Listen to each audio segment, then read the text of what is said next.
Olá! Nesta sessão vamos estudar a aplicação do método Monte Carlo à estimação de parâmetros.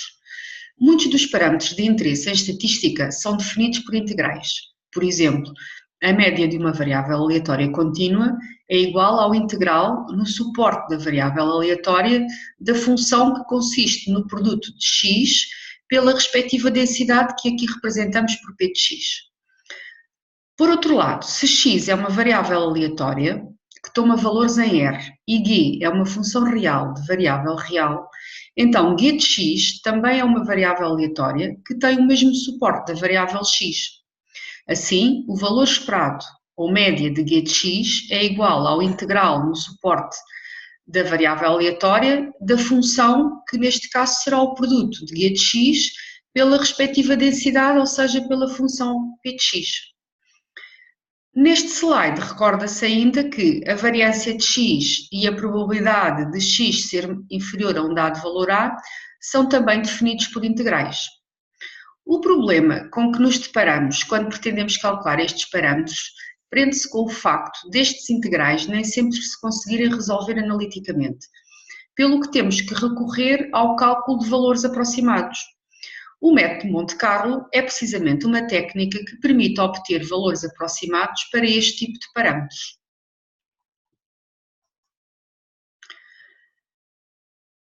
Seja θ o parâmetro que é igual ao integral de uma função f de x na região de integração D. Vamos admitir que podemos decompor a função f de x como o produto de duas funções, g de x e p de x, sendo p de x a densidade de uma variável aleatória x com suporte em D. Assim, podemos fazer θ igual ao integral em D do produto de g de x por p de x. Mas este integral é, por definição, o valor esperado da variável aleatória g de x, como vimos no slide anterior. Esta interpretação permite deduzir um estimador natural para o parâmetro θ. Ora, se θ é um valor esperado, ou seja, a média da população, então um estimador natural será a média de uma amostra.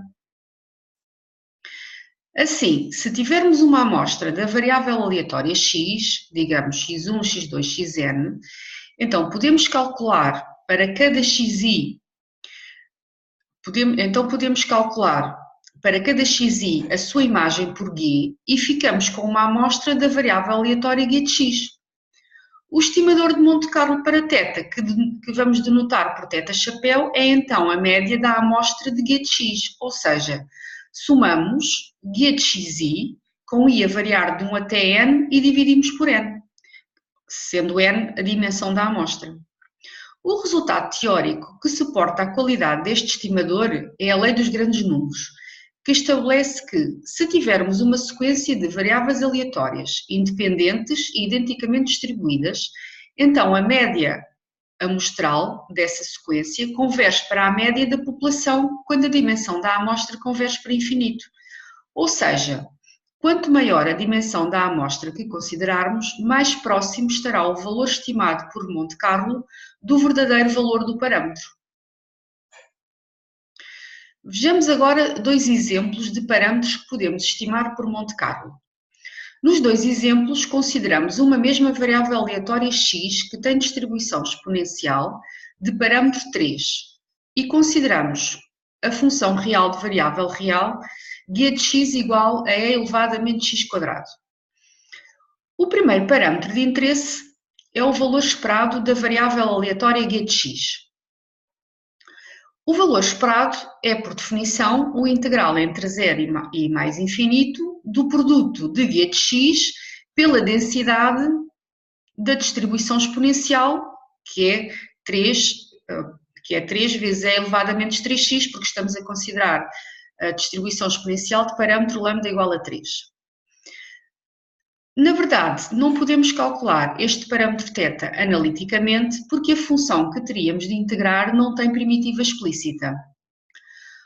O segundo parâmetro é a variância de g de x, que por definição é também um integral e, mais uma vez, este integral também não tem solução analítica. Nos dois casos apresentados, podemos, no entanto, usar o método Monte Carlo para estimar os parâmetros.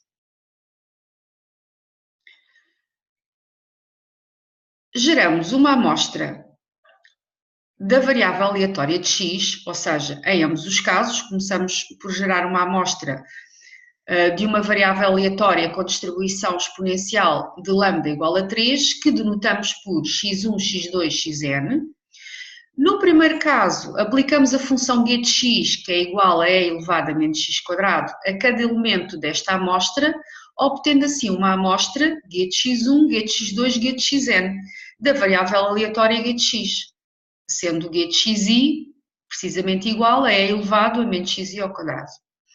De seguida, calculamos a média da amostra obtida para g de x. E, portanto, o nosso estimador θ-chapéu será 1 sobre n vezes o somatório com i a variar de 1 até n do e elevado a menos xi ao quadrado. No caso do segundo parâmetro, repare-se que, embora seja uma variância, este pode-se interpretar também como o valor esperado de h de x, sendo x a variável aleatória exponencial de parâmetro lambda igual a 3 e h de x a função cuja expressão é o quadrado da diferença entre e elevado a menos x quadrado e θ. Como θ é precisamente um parâmetro que não sabemos calcular, usamos o seu valor estimado que obtivemos no primeiro caso. Assim, na prática, a função que vamos utilizar e que estou a designar por h de x será o quadrado da diferença entre e elevado a menos x quadrado e θ-chapéu. Finalmente, aplicamos a função h de x a cada elemento da nossa amostra inicial x1, x2, xn, e o estimador de Monte Carlo da variância será a média dessa amostra. Ou seja, na prática, o v-chapéu será 1 sobre n, vezes o somatório com i a variar de 1 até n, do e elevado a menos xi ao quadrado, menos θ-chapéu, tudo elevado ao quadrado.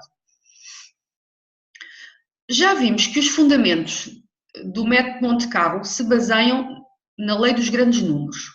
No entanto, podemos dizer mais alguma coisa acerca das propriedades deste estimador, nomeadamente que se trata de um estimador centrado e consistente. Apresento as contas que provam estes resultados neste slide.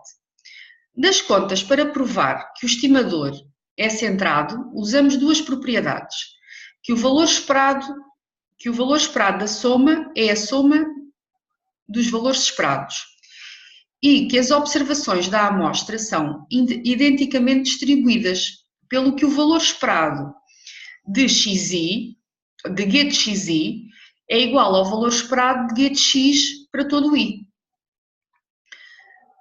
E deste modo concluímos que o valor esperado de θ-chapéu vai ser precisamente igual a θ, ou seja, o estimador é centrado.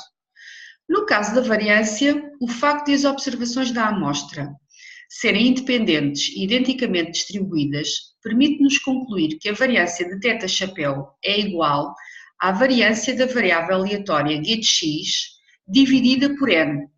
Assim, o estimador é consistente, porque quando a dimensão da amostra tende para infinito, a variância θ-chapéu converge para zero. O método Monte Carlo fornece-nos um estimador que se concretiza utilizando amostras de variáveis aleatórias e, como tal, é ele próprio uma variável aleatória.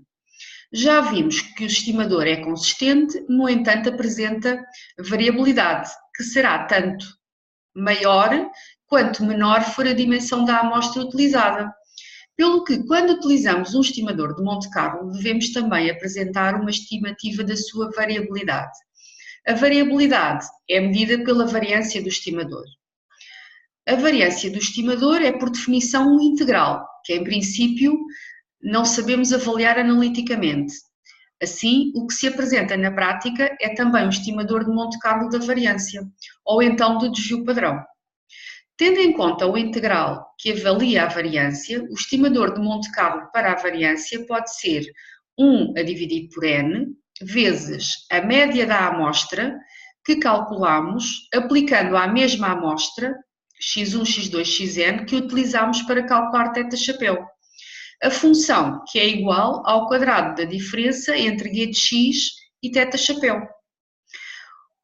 Para determinar o desvio padrão, utilizamos θ-chapéu porque estamos exatamente como no caso anterior, porque θ é precisamente o parâmetro que desconhecemos e que estamos a estimar por Monte Carlo. Portanto, quando vamos calcular a variância e precisamos de utilizar θ, utilizamos na prática o θ-chapéu que estimamos antes por Monte Carlo. A aplicação do método Monte Carlo pressupõe que tenhamos disponível uma amostra de uma variável aleatória com uma dada distribuição. Neste sentido, vamos agora fazer uma pequena revisão sobre as distribuições de probabilidade mais conhecidas e, posteriormente, vamos ver como podemos utilizar o software R para gerar amostras de variáveis aleatórias com diferentes distribuições. Comecemos por rever as variáveis aleatórias discretas mais utilizadas, nomeadamente a binomial, a Bernoulli, a geométrica e a de Poisson. A variável aleatória binomial interpreta-se como o número de sucessos em N experiências aleatórias, tal que em cada experiência temos apenas dois resultados possíveis, sucesso ou insucesso, sendo P a probabilidade de sucesso e, portanto, 1 menos P será a probabilidade de insucesso. Deste modo, o suporte desta variável aleatória tem N mais 1 valores, que são 0, 1, 2, por aí afora até N. Portanto, o último será N. A expressão que define a probabilidade desta variável aleatória, tomar o valor I para I entre 0 e N, apresenta-se neste slide. Tem-se ainda que o valor esperado desta variável aleatória é N vezes P e a sua variância é N vezes P vezes 1 menos P. A variável aleatória de Bernoulli pode-se interpretar como uma variável aleatória binomial de parâmetros 1 e P, ou seja, a variável aleatória tem apenas dois resultados possíveis, sucesso ou insucesso, e P é a probabilidade de sucesso. A variável aleatória geométrica interpreta-se como a vez em que obtivemos o primeiro sucesso em N experiências aleatórias consecutivas, em que, para cada experiência, tal como na variável aleatória binomial, temos apenas dois resultados possíveis, sucesso ou insucesso, sendo P a probabilidade de sucesso e 1 menos P a probabilidade de insucesso. A probabilidade da variável aleatória tomar o valor I será P vezes 1 menos P elevado a N menos I, porque se o primeiro sucesso ocorreu à iésima vez, quer dizer que nas primeiras N-I experiências ocorreu um insucesso. E como cada insucesso tem probabilidade 1 menos P, logo a probabilidade de terem ocorrido N-I insucessos será 1 menos P elevado a N-I. O valor esperado desta variável aleatória é 1 sobre P e a variância é 1 menos P sobre P quadrado. A última variável aleatória discreta que vou recordar é a variável aleatória de Poisson, que se interpreta como o número de sucessos numa sequência infinita de experiências. Neste caso, o suporte da variável aleatória é infinito, é o conjunto dos números naturais mais o zero, ou seja, 0, 1, 2, por aí afora. A função de probabilidade desta variável aleatória depende de um parâmetro que estamos a denotar por lambda, e o valor esperado e a variância desta variável aleatória coincidem precisamente com este parâmetro lambda.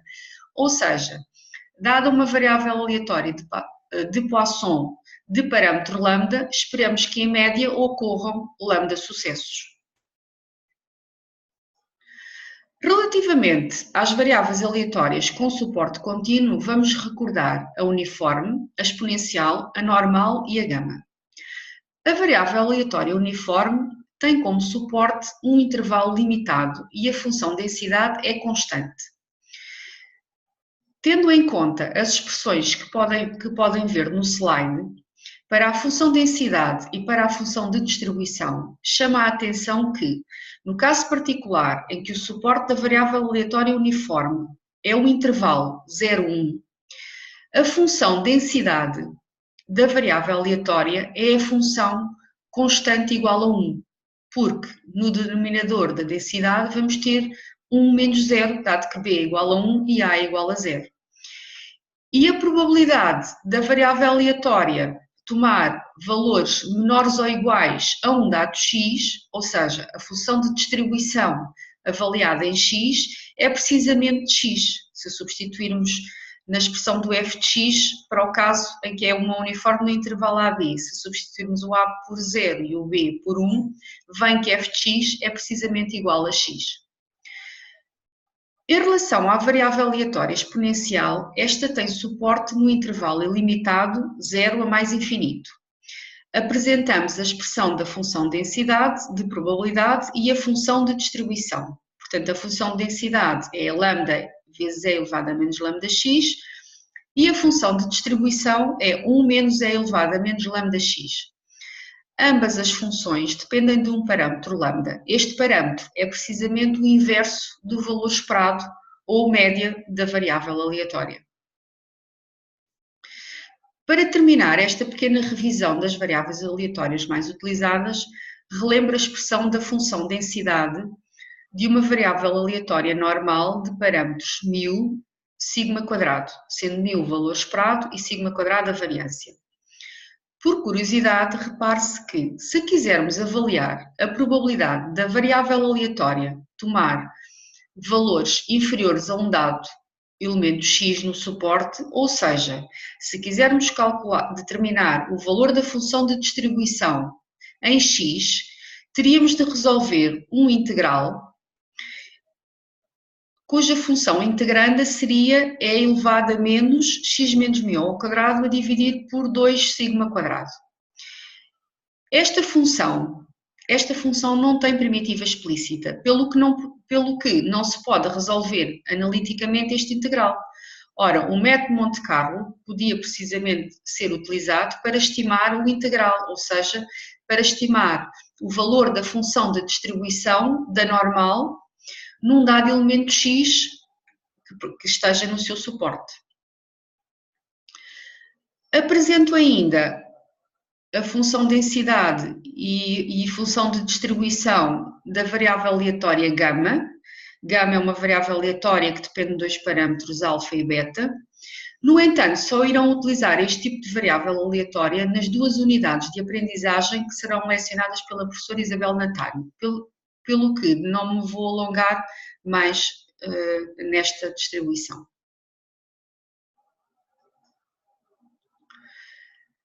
Agora que já recordámos as variáveis aleatórias mais comuns, coloca-se a questão de como podemos gerar amostras destas diferentes variáveis aleatórias, já que para aplicar o método Monte Carlo precisamos de ter amostras disponíveis.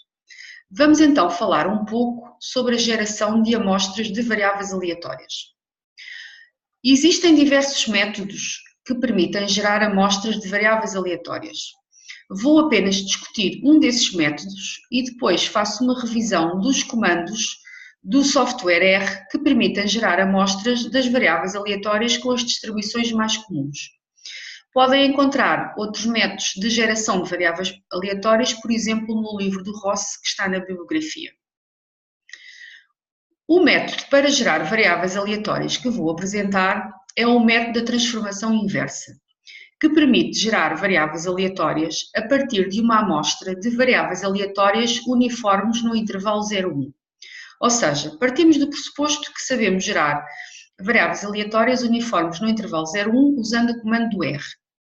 A partir dessas variáveis aleatórias, aplicando este método, podemos gerar amostras de variáveis aleatórias com outras distribuições. O procedimento é muito simples.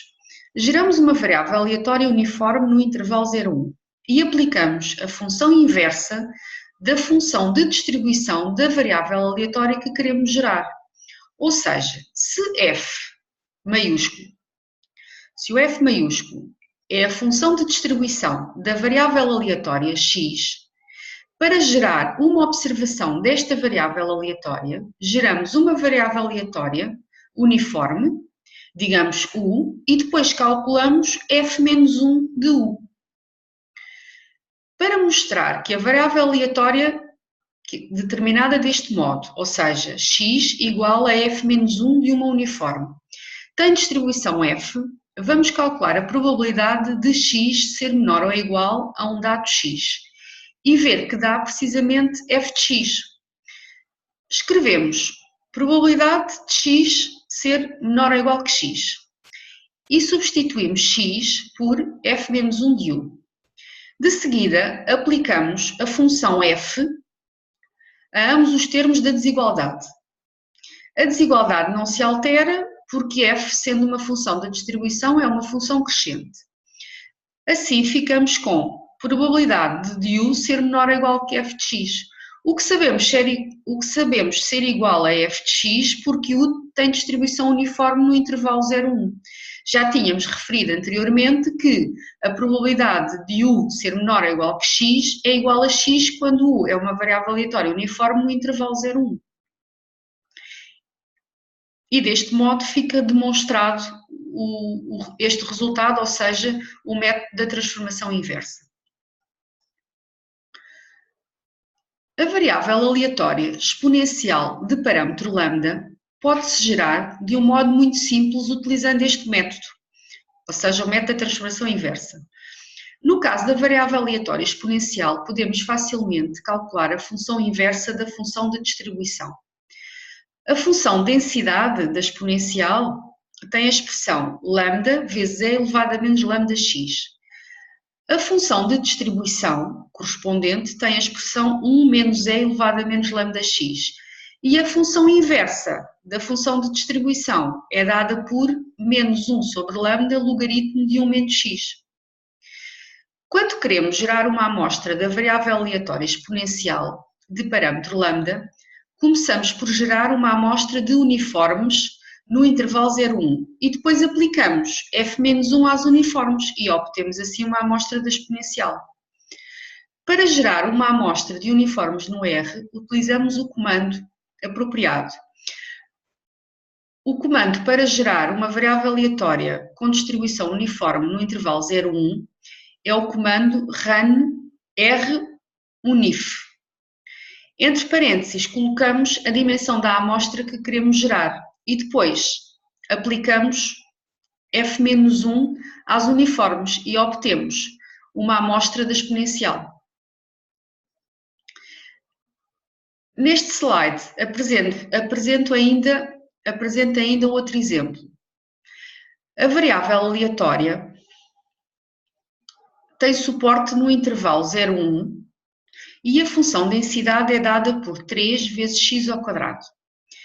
Neste caso é fácil calcular a função de distribuição, porque a função de distribuição é o integral da função densidade, e neste caso a função de distribuição é x ao cubo, e também é fácil calcular a função inversa da função de distribuição, e a função inversa neste caso vai ser raiz cúbica de x. Assim, geramos uma uniforme, aplicamos a raiz cúbica à uniforme e obtemos, deste modo, uma observação ou um elemento da variável aleatória que tem como função densidade esta função f de x que acabamos de apresentar.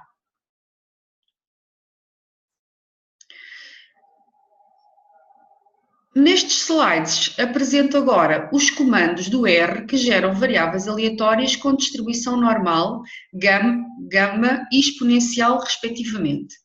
Por exemplo, para gerar a normal, escrevemos rnorm e dentro do parênteses, a primeira coordenada indica a dimensão da amostra que queremos gerar, min igual a 1 quer dizer que queremos uma normal com média 1 e SD igual a 2 quer dizer que queremos uma normal com desvio padrão 2, ou seja, variância 4.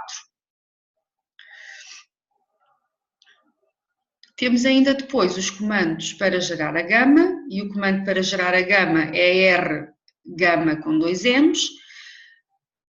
Mais uma vez, a primeira coordenada tem a dimensão da amostra que queremos gerar, a segunda coordenada é o alfa e a terceira coordenada é o beta, respectivos da distribuição gama. No caso da exponencial, o comando é resp, 100 será a dimensão da amostra que queremos gerar, e rate igual a 2 é o valor do lambda, ou seja, do parâmetro da exponencial. O comando R para gerar variáveis aleatórias discretas com suporte finito e uma dada função massa de probabilidade é o comando sample. Entre parênteses, colocamos nesta ordem o vetor com o suporte da variável aleatória. Neste caso, o suporte seria 1, 2, 3. De seguida, a dimensão da amostra que queremos gerar.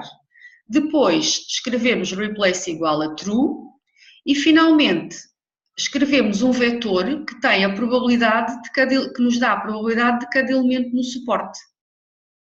E estas probabilidades devem ser colocadas pela ordem correspondente. Quando queremos gerar uma variável aleatória discreta uniforme, ou seja, uma variável aleatória em que todos os elementos do suporte têm igual probabilidade, neste caso basta colocar o suporte, a dimensão da amostra e o replace igual a true. De modo análogo, para as outras variáveis aleatórias discretas de que falámos, temos o comando rbinorm, rgeom, rpois, para as variáveis aleatórias, respectivamente, binomial, geométrica e Poisson. Entre parênteses, colocamos a dimensão da amostra que queremos gerar e os parâmetros dessa variável aleatória, como vemos neste slide.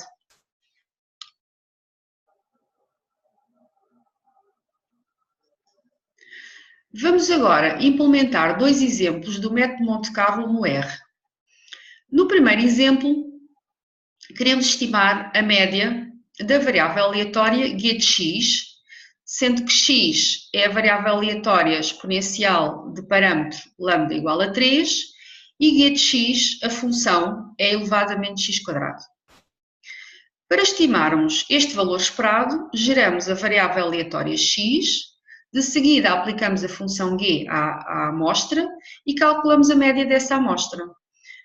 Vejamos a implementação no R.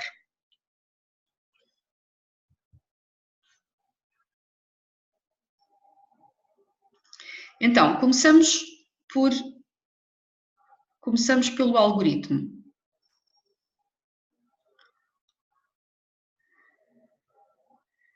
Então, para implementar o estimador de Monte Carlo para o valor esperado do g de x, começamos por definir a dimensão da amostra, neste caso fazemos n igual a 1000.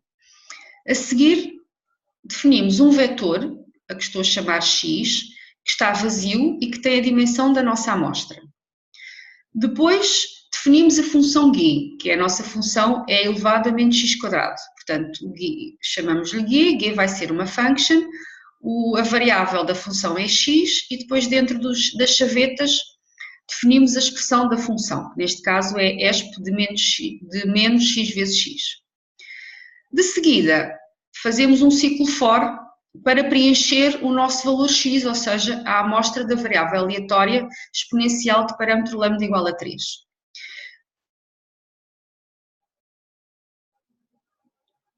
E a seguir aplicamos a imagem a essa amostra por g. E será isso que vamos incluir dentro do vetor x. Então, primeiro, calculamos A. E o A é uma uniforme, dimensão 1, associada a lambda igual a 3. Portanto, em cada iteração do ciclo, geramos uma exponencial de parâmetro 3 e estamos a designá-la por A. De seguida, preenchemos a coordenada I do vetor x calculando a imagem do A por G, ou seja, xi será igual a G de A. Fechamos o ciclo, o vetor x está preenchido precisamente com uma amostra da variável aleatória G de x. E agora já estamos em condições de calcular o θ-chapéu. O θ-chapéu vai então ser igual à média do x, ou seja, utilizamos o comando do R min de x, que nos dá precisamente a média da amostra que nós criámos anteriormente. Aproveitamos para calcular também o desvio padrão do θ-chapéu. E para tal usamos a fórmula do desvio padrão, que será 1 sobre n vezes a raiz quadrada da soma dos desvios do x em relação à sua média, que é o θ. Uma vez que não sabemos o θ, usamos o estimador de θ, ou seja, usamos o θ-chapéu. E, portanto, a fórmula fica precisamente 1 sobre n vezes raiz quadrada, soma do quadrado dos desvios de x a θ-chapéu. Vamos copiar o algoritmo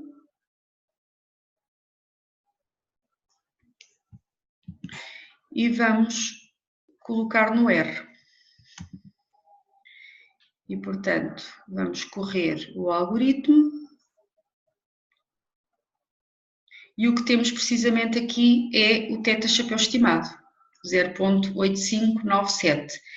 E este valor, 0,0064, é então o desvio padrão correspondente, que, como vemos, é relativamente baixo. Voltemos então aqui aos nossos slides e vamos agora ver o segundo exemplo. No exemplo 2, o parâmetro que se pretende estimar não é diretamente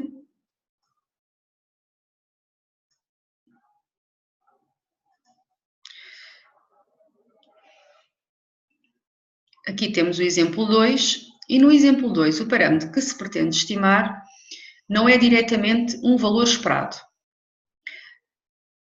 Na prática, o parâmetro que se pretende estimar é este parâmetro P, que é a probabilidade de x ser menor ou igual a 1,5, sendo x uma variável aleatória normal de média 1 e variância 1.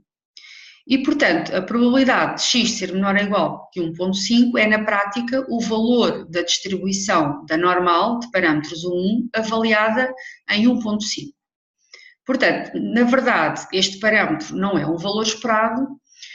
No entanto, com pequenas manipulações, podemos efetivamente também aplicar o método Monte Carlo.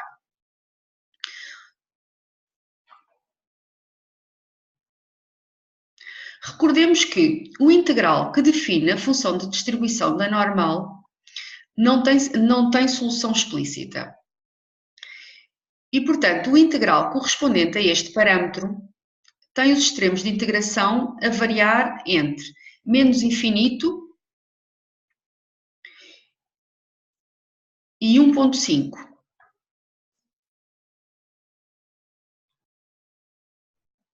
Ou seja, a probabilidade de x ser menor ou igual que 1,5 é igual ao valor na prática é o valor da função de distribuição da normal avaliada em 1,5.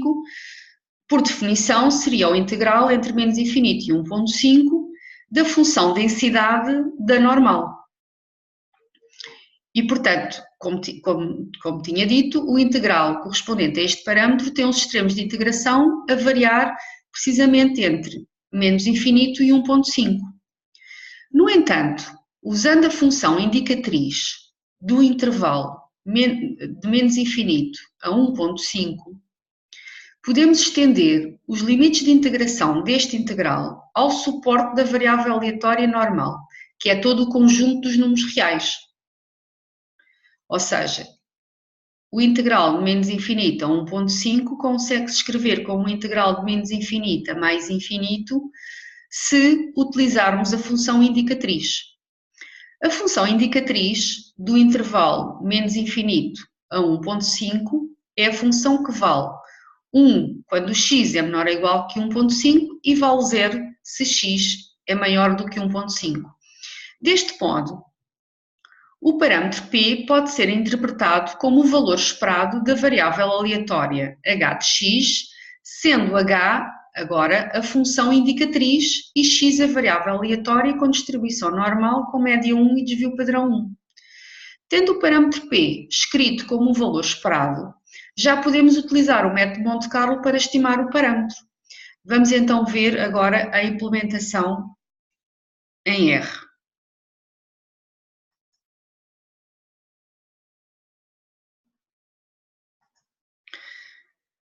Ok, então neste caso, o nosso objetivo agora é estimar o valor P, que é a probabilidade de x ser menor ou igual que 1,5, sendo que x é a variável aleatória normal de parâmetros 1.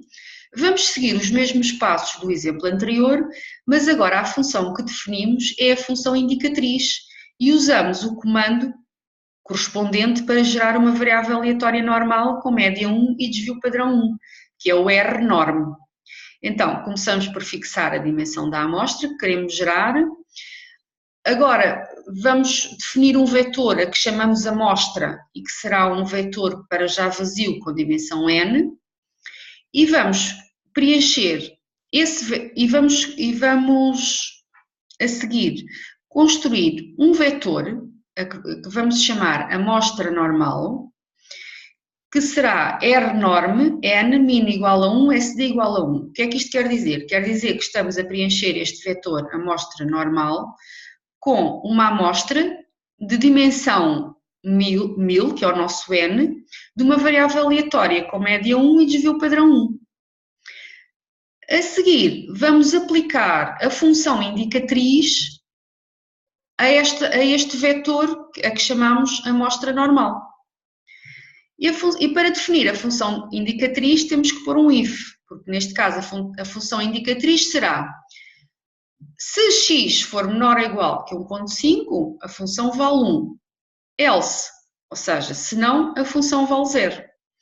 E, portanto, agora a nossa amostra, que é a amostra da variável aleatória para a qual depois faremos a média, será a função indicatriz, que neste caso é a função g, aplicada à amostra normal. Neste momento, já podemos então calcular ou estimar o P, e eu estou a chamar ao estimador do P, P.hat. Vai ser precisamente a min da amostra que acabamos de determinar. Podemos, de modo análogo, também calcular o desvio padrão. E para calcular o desvio padrão, começo por definir um vetor vazio, que é o G da amostra da normal. Depois faço um ciclo for e preencho esse vetor aplicando a função G à amostra da normal. E no fim utilizo a fórmula do desvio padrão, que é simplesmente 1 a dividir por n vezes a raiz quadrada da soma do quadrado dos desvios da nossa amostra relativamente ao P-chapéu. P deveria ser P por definição, mas como não conhecemos o P, porque o P é precisamente o que estamos a estimar por Monte Carlo, então usamos o P-chapéu. E pronto. Para terminar, vou correr este algoritmo no R. Vou apagar o algoritmo que tínhamos feito antes.